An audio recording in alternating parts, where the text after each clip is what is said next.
The Scar Radio. Let's go. Everything is under control. Okay. Control the damage on The Scar Radio. How you guys doing? Hope you guys are having a wonderful time. It is your favorite host, M to the ITCH, Mitch, and you're onto your number one online radio station, The Sky Radio, where we bring you the best of conversations, infotainment, and do not forget the best of music. We've been giving you music back to back. You know how we roll, right? Yeah. Okay, we're bringing you your favorite show on radio. It is Control the Damage. You know how we roll on this particular show. We talk about controversies. We talk about things that are supposed to be pros and cons, you know, and all of that whole stuff. And today is actually a different edition. Today is a different edition. Like they say, health is wealth. So this is the first time we're going to be bringing a guest on the show, a medical doctor professional. It's a profession. We're going to be talking about health today. And yeah, what's in vogue right now, whether we should eat GMO. As we all know, GMO is genetically modified organisms.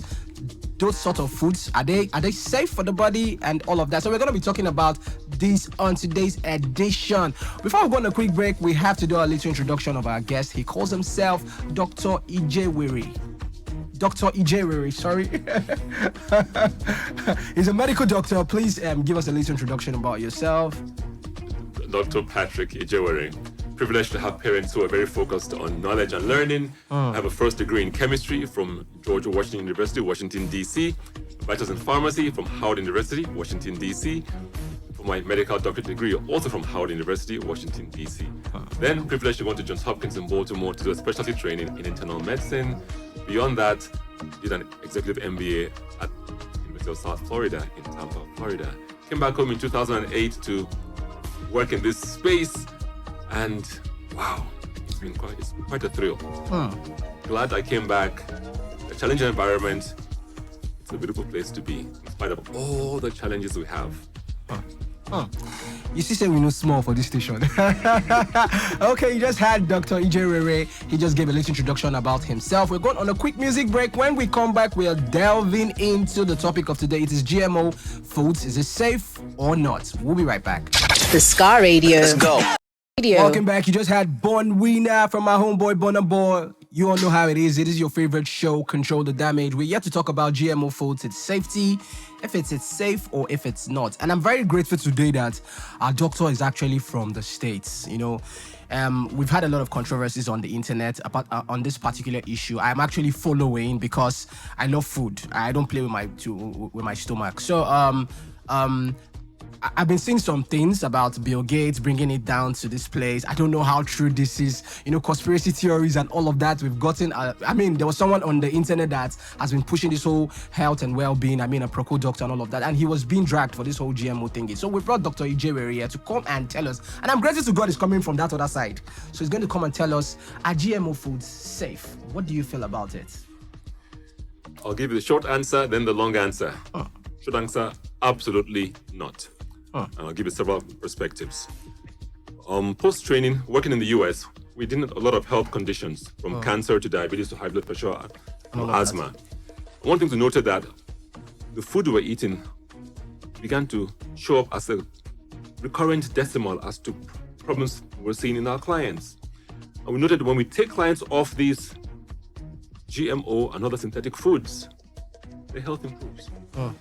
Now, we're taught to manage disease chronically. And I was privileged to have some mentors who said, no, ailment can be reversed. And to do so, you must look at what people are putting in their body, their nutrition. And the closer we looked at this, my goodness, we saw the catastrophe that GMOs are causing internally. This goes on, but I'll take a step back and come to this understanding of this. I call myself a holistic wellness practitioner. That is embedded in the understanding that the body and the earth are perfect systems. There was no error in God's creation. He spent 5 years preparing the place before we came along. Everything we need for our health and wellness on this journey, this physical journey, is already here with us. In nature, in our own Garden of Eden. Sadly today, someone and his colleagues whose name we mentioned are telling us that our Garden of Eden ain't good enough anymore. That we should truncate God's divine circularity, which which I'll explain momentarily, and switch over to his factory. Divine secularity is a very clear understanding that everything God created goes in a cycle. With the earth, the moon, humans, plants, insects, everything goes in a cycle. You're here today, you have children, they grow up, become adults, they have children. Same thing with the plants. You plant a seed, grows, gives fruit, gives leaves, you plant the fruits, have seeds, plant the seeds, comes the next generation. That's how nature has worked since creation. Along comes someone from across the waters who now says, no, that's not good enough. I have done this in the lab, use my seeds, and every time you want to eat, You have to go to him. Go to him. Okay, we're going on a quick music break. When we come back, it is more on the GMO foods and whether it's safe for us or not. This is the Scar Radio. We will be right back. The Scar Radio. Let's go. Welcome back. We still got Dr. Ijewere in the building. You still got your favorite host, M to the ITCH Mitch, and this is the Scar Radio. We are still on to control the damage, and I've been when it comes to health, like I say, health as well. This is a topic or an edition on radio you do not want to miss because we take a lot of things. Now, on this whole GMO thing, I'm going to cite an instance because this one was actually a bother for me because I saw someone said something on the internet about beans, and the person was like, the beans why are we acting very ignorant in this part of the town? That we're acting like as if GMO foods have not been in existence in Nigeria for a while.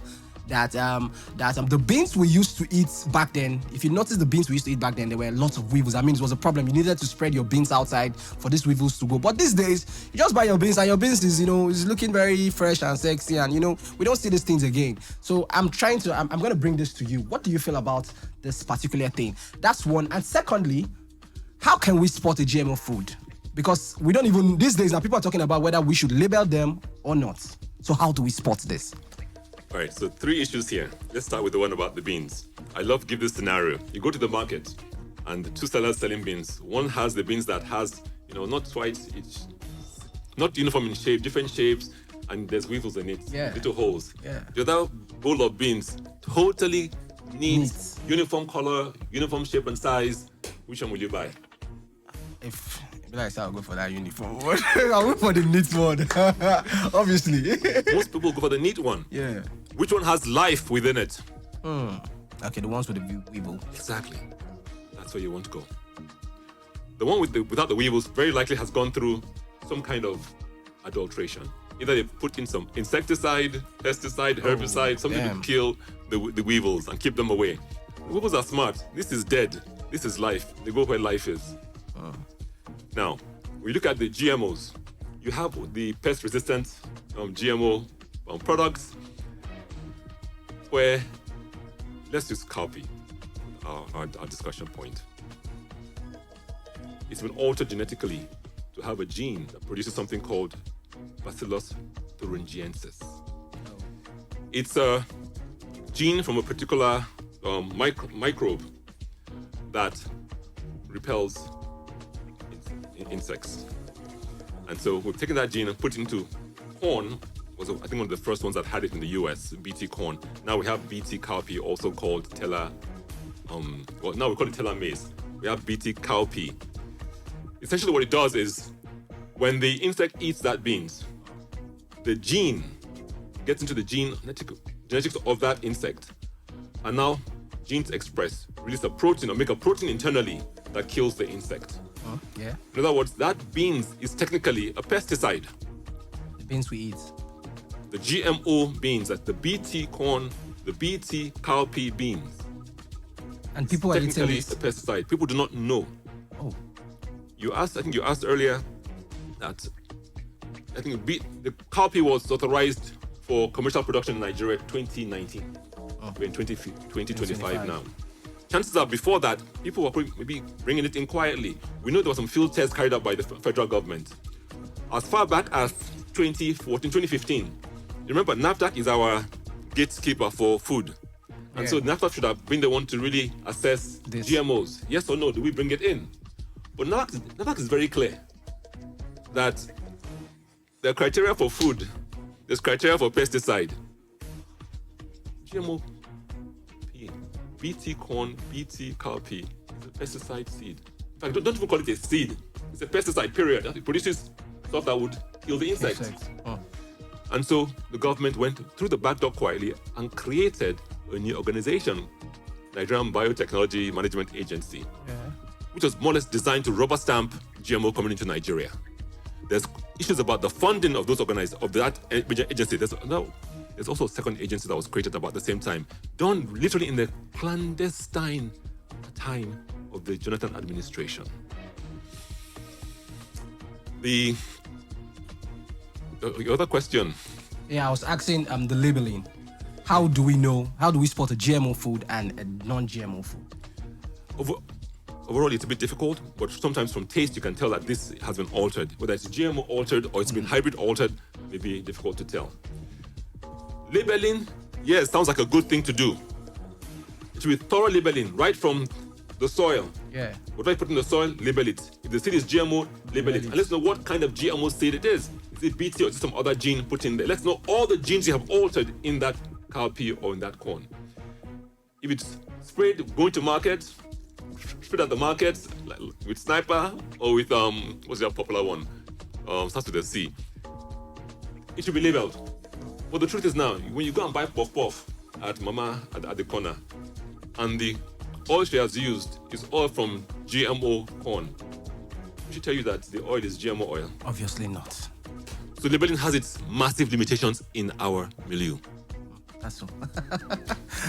Okay, I'm actually having fun here in the studio. We still got Dr. Ijewere in the building. This is Control the Damage. Let's go on a quick music break where we'll be right back. The Scar Radio. Let's go. Welcome back. This is still Control the Damage. You're still on to your number one online radio station, The Scar Radio. We still got Dr. Ijewere in the building. And he has been giving us a lot. You guys should wait and watch out for the YouTube link. It's a lot to actually digest. This is something you put inside your mouth. So you need to be very, very careful. Now, it's very dicey this time around. I want Dr. Ijewere to tell us the implications these things have on local farmers. Man, I'm sad. There are two perspectives to the local farmers. What this does to local farmers. Let's take the first perspective. Look at the country that has had GMOs for the longest, the US. It's almost 25 to 30 years. What has happened to the farmers there? The regular farmers, the simple farmers. Their numbers have dwindled drastically because they cannot compete with the big corporations that are using the GMO. Number two, cost of inputs are significant.